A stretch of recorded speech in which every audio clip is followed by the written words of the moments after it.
ನಾಡಿನಲ್ಲಿ ದಲಿತರಿಗೆ ನ್ಯಾಯ ಒದಗಿಸಬೇಕು ಎಂದು ಕರ್ನಾಟಕ ದಲಿತ ಸಂಘರ್ಷ ಸಮಿತಿಯ ರಾಜ್ಯ ಸಂಚಾಲಕ ರಮೇಶ್ ಆಸಂಗಿ ಹೇಳಿದರು. ವಿಜಯಪುರ ನಗರದಲ್ಲಿ ನಡೆದ ಮಾಧ್ಯಮಗೋಷ್ಠಿಯಲ್ಲಿ ಮಾತನಾಡಿದ ಅವರು, ವಿಜಯಪುರ ಜಿಲ್ಲೆಯ ಕೋಲ್ಹಾರ ಪಟ್ಟಣದ ನಾಗರದಿನ್ನಿ ಗ್ರಾಮದಲ್ಲಿನ ಜಮೀನು ವಿವಾದದಲ್ಲಿ ದಲಿತರಿಗೆ ನ್ಯಾಯ ಕೊಡಿಸಬೇಕು. ಈ ಜಮೀನಿನಲ್ಲಿ ದಲಿತರು ಹಲವು ವರ್ಷಗಳಿಂದ ಜೀವನ ಸಾಗಿಸಿಕೊಂಡು ಬರುತ್ತಿದ್ದಾರೆ. ಇದೀಗ ಏಕಾಏಕಿ ಪರ್ಯಾಯ ವ್ಯವಸ್ಥೆ ಮಾಡದೆ ಅನ್ಯಾಯ ಮಾಡಲಾಗುತ್ತಿದೆ. ಅದಕ್ಕಾಗಿ ನ್ಯಾಯ ನೀಡಬೇಕು. ಇಲ್ಲದೆ ಹೋದರೆ ಉಗ್ರ ಹೋರಾಟ ಮಾಡಲಾಗುತ್ತದೆ ಎಂದರು. ಇದೇ ಸಂದರ್ಭದಲ್ಲಿ ವಿನಾಯಕ್ ಗುನ್ಸಾಗರ್, ಅಭಿಷೇಕ್ ಚಕ್ರವರ್ತಿ, ಅಶೋಕ್ ಚಲವಾದಿ, ಚಂದ್ರಕಾಂತ್ ಸಿಂಗೆ, ಶರಣು ಶಿಂಗೆ, ಚನ್ನು ಕಟ್ಟಿಮನಿ, ಪ್ರಕಾಶ್ ಗುಡ್ಮನಿ, ಲಕ್ಕಪ್ಪ ಬಡಿಗೇರ್, ಬಿಎಸ್ ತಳವಾರ್ ಸೇರಿದಂತೆ ಅನೇಕ ಮುಖಂಡರು ಉಪಸ್ಥಿತರಿದ್ದರು. ಭೂಮಿಯವರು ಕೇಸ್ ಆಡೋ ಹೊತ್ನಾಗ ನೀವು ಸರಿಯಾದ ಒಂದು ಎವಿಡೆನ್ಸ್ ನೀವು ಕುಳ್ಳಾರ ಬಡ್ಡಿಗೆ ಇವತ್ತು ನಮ್ಮ ವಿರುದ್ಧ ಆದೇಶ ಆಗ್ಯದ ಅಂತೇಳಿ ಈ ಸಂದರ್ಭದಲ್ಲಿ ನಾನು ಹೇಳಬೇಕಾಗ್ತದೆ.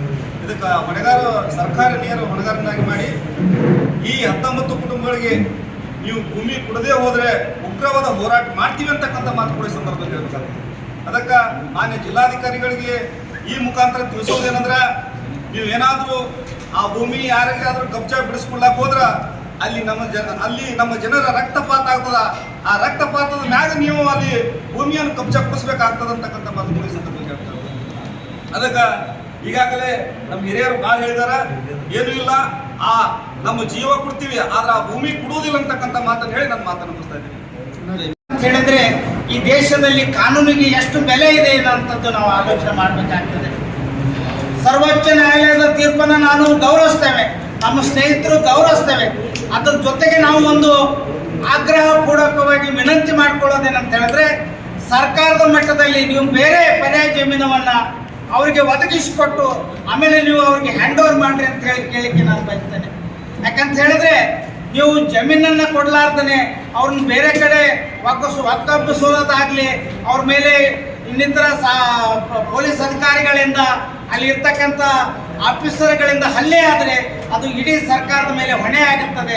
ಅದಕ್ಕಾಗಿ ನಾವು ಎಲ್ಲ ಸಂಘಟನೆಗಳ ಪ್ರಗತಿಪರ ಚಿಂತಕರೆಲ್ಲ ಕೂಡಿಕೊಂಡು ಮಾನ್ಯ ಜಿಲ್ಲಾಧಿಕಾರಿಗಳಿಗೆ ಈ ರಿವಿಷನಲ್ಲಿ ಏನು ಮಾಡಬೇಕು, ಸರ್ಕಾರ ಕಾನೂನು ಪ್ರಕ್ರಿಯೆಗಳೇನು ಅದನ್ನೆಲ್ಲ ಮಾಡಲಿಕ್ಕೆ ನಾವೊಂದು ಪ್ರಯತ್ನವನ್ನು ಸರ್ಕಾರಕ್ಕೆ ಆಗಲೇ ಕೊಟ್ಟಿದ್ದಾಗಿದೆ.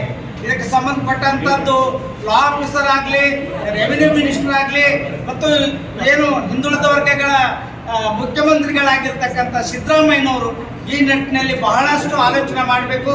ಸರ್ಕಾರಕ್ಕೆ ಮುಟ್ಟುವಂತಹ ಇಲ್ಲಿರ್ತಕ್ಕಂಥ ಎಲ್ಲ ಕಾನೂನಿನ ಪ್ರಕ್ರಿಯೆಗಳನ್ನು ಸರ್ಕಾರದ ಮಟ್ಟದಲ್ಲಿ ತರಲಿಕ್ಕೆ ಆಗ್ರಹಪೂರ್ವಕವಾಗಿ ಮಾಡಬೇಕಂತ ಹೇಳಿ ನಾನು ತಮ್ಮಲ್ಲಿ ಪತ್ರಿಕಾಗೋಷ್ಠಿಯ ಮುಖಾಂತರ ತಮ್ಮಲ್ಲಿ ವಿನಂತಿ ಮಾಡಿಕೊಂಡು ನಾನು ಸಂದರ್ಭ ಬಂದಾಗೂ ಸಹಿತವಾಗಿ ಇವತ್ತು ಬೆಂಗಳೂರು ಚಲೋನು ಸಹಿತವಾಗಿ ಮಾನ್ಯ ಮುಖ್ಯಮಂತ್ರಿ ಮುಂದೆ, ಕಂದಾಯ ಸಚಿವರ ಮುಂದೆ, ಸಮಾಜ ಕಲ್ಯಾಣ ಸಚಿವರ ಮುಂದೆ ಈ ಹೋರಾಟವನ್ನು ಎತ್ತಿಕೊಂಡು ನಮ್ಮ ಜನರಿಗೆ ನಾವು ಇವತ್ತು ಯಾವ ತ್ಯಾಗಕ್ಕಾದರೂ ನಾವು ಸಿದ್ಧಿದ್ದೀವಿ. ಇವತ್ತು ನಮ್ಮ ಜನರಿಗೆ ಒಕ್ಕ ಎಬ್ಬಿಸಲಾರಂತೆ ನೋಡ್ತಿದ್ದೀವಿ. ಇಲ್ಲ ಇದರ ಪರ್ಯಾಯ ವ್ಯವಸ್ಥೆಯನ್ನು ಮಾಡಿಕೊಡಿ, ಅದರ ಪರ್ಯಾಯ ವ್ಯವಸ್ಥೆಯನ್ನು ಮಾಡಿಕೊಟ್ರೆ ಜಮೀನನ್ನು ಕೊಡಿ. ಇಲ್ಲಕ್ಕೆ ಇಲ್ಲಿ ಒಮ್ಮಳಿಗೆ ದಿನವೇ ಅವ್ರನ್ನ ಅವ್ರ ಮಕ್ಕಳು ಅವನ ಬದುಕು ಅವ್ರ ಹೆಂಗರು ಅವರು ಎಲ್ಲ 19 ಕುಟುಂಬ ಉಪವಾಸದಲ್ಲಿ ಬೀಳ್ತಾ ಇದೆ. ಇದೆಂತ ನ್ಯಾಯ? ಸರ್ಕಾರ ಮೊನ್ನೆ ಅವರು ಇವತ್ತು ಸುಪ್ರೀಂ ಕೋರ್ಟ್ಗೆ ಪುನರ್ವಿಮರ್ಶೆ ಸಲುವಾಗಿ ಅರ್ಜಿಯನ್ನು ಹಾಕಬೇಕಾಗಿತ್ತು. ಅದನ್ನು ಸಹಿತ ಸರ್ಕಾರ ಕೊಟ್ಟಿಲ್ಲ. ಅದಕ್ಕೆ ನಾವು ಸುಪ್ರೀಂ ಕೋರ್ಟ್ ಆಜ್ಞೆಯನ್ನು ನಾವು ಪಾಲಿಸ್ತಾ ಇದ್ದೇವೆ. ಅದ್ರ ಬಗ್ಗೆ ಏನು ಗೌರವ ಕೊಡ್ತಿದ್ದೀವಿ, ನ್ಯಾಯಾಲಯಕ್ಕೆ ಗೌರವ ಕೊಡ್ತಿದ್ದೀವಿ. ಅದ್ರಾಗ ಎರಡು ಮಾತಿಲ್ಲ. ಆದರೆ ಇವತ್ತು ನಮ್ಮ ಪರ್ಯಾಯ ವ್ಯವಸ್ಥೆ ಸರ್ಕಾರ ಮಾಡಬೇಕು. ನಾವು ಒಕ್ಕಲೆ ಬಸಲು ಎಲ್ಲಿ ತನಕ ನಮಗೆ ಜಮೀನನ್ನು ಕೊಡುವುದಿಲ್ಲ, ಎಲ್ಲಿ ತನಕ ನಮಗೆ ಪರ್ಯಾಯ ವ್ಯವಸ್ಥೆಯನ್ನು ಮಾಡಿಕೊಡುವುದಿಲ್ಲ.